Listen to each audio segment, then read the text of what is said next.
ওটির full meaning হচ্ছে আপনার ওটি করাইতে হবে। আইসিইউ হচ্ছে আপনার একটা রোগীর যে পেটের মধ্যে। প্রিয় দর্শক, আসসালামু আলাইকুম। সম্প্রতি আমাদের বাংলাদেশে একজন ভুয়া ডাক্তারের একটি ভিডিও ভাইরাল হয়েছে। এই ভুয়া ডাক্তার উনি ধরা পড়েছিলেন 2023 সালে, তারপরে জেলও খেটেছেন। সম্প্রতি উনি জেল থেকে বের হয়েছেন। বের হয়ে নাগরিক টেলিভিশনে একটা ইন্টারভিউ দিয়েছেন, যেখানে উপস্থাপকের প্রশ্ন ছিল যে আইসিইউ এর ফুল মিনিংটা কী এবং ওটির ফুল মিনিংটা কী। তিনি তা বলতে পারেন নাই। এটি নিয়ে বিভিন্নভাবে ট্রল হচ্ছে।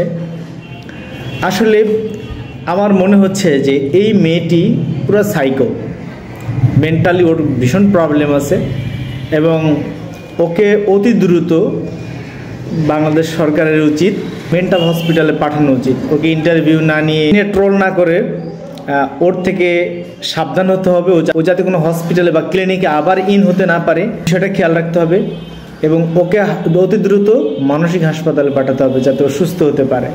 আসলে আপনারা হয়তো একজন এরকম ভুয়া ডাক্তার দেখেছেন যে এসএসসি পাশ করে নিজেকে এমবিবিএস ডক্টর দাবি করছে, ঢাকা মেডিকেলের মতো একটা জায়গায় গিয়ে টিকটক করছে এবং সে ওটিতে অহরহ যেত এবং আইসিইউতে গিয়েও টিকটক করেছে। চিন্তা করেছেন? তাহলে ঢাকা মেডিকেল একটা বাংলাদেশের অন্যতম চিকিৎসা কেন্দ্র, সেখানে একটা অ্যাপ্রন পরিধান করে একজন মেয়ে ডাক্তার সেজে চলে গেল। সেখানে কর্তৃপক্ষ এমন কি কেউ নেই যে ধরতে পারে যে এই মেয়েটি আমাদের স্টাফ না বা এই মেয়েটি ডাক্তার না বা এই জায়গার কেউ না। সে ওটি পর্যন্ত চলে গেল।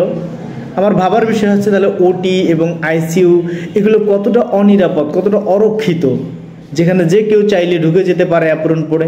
বাংলাদেশের আনাচে কানাচে কিন্তু অসংখ্য ভুয়া ডাক্তার রয়েছে যারা হয়তো এভাবে টিকটক করে না, কিন্তু মানুষের জীবন নিয়ে টিকটক করে এরা।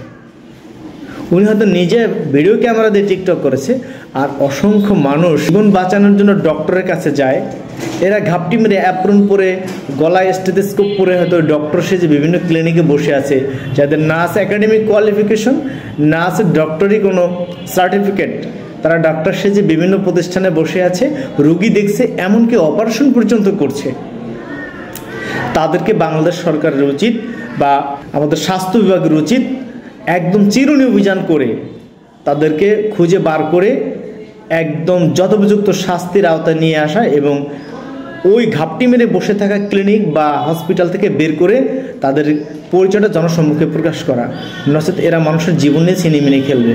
আর এই যে পাগলি মেয়েটাকে সবার সামনে হাজির করা হলো এবং তার পাগলামিটা আমরা দেখলাম টিভিতে, এ নিয়ে ট্রল হচ্ছে।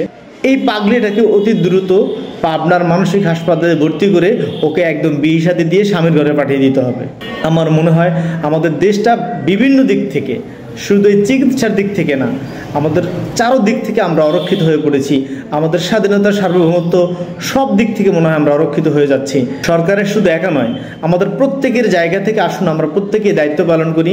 দেশের স্বাধীনতা, সার্বভৌমত্ব সহ প্রত্যেকটি জায়গাকে আমরা সুরক্ষিত করে গড়ে তুলি। ধন্যবাদ সকলকে।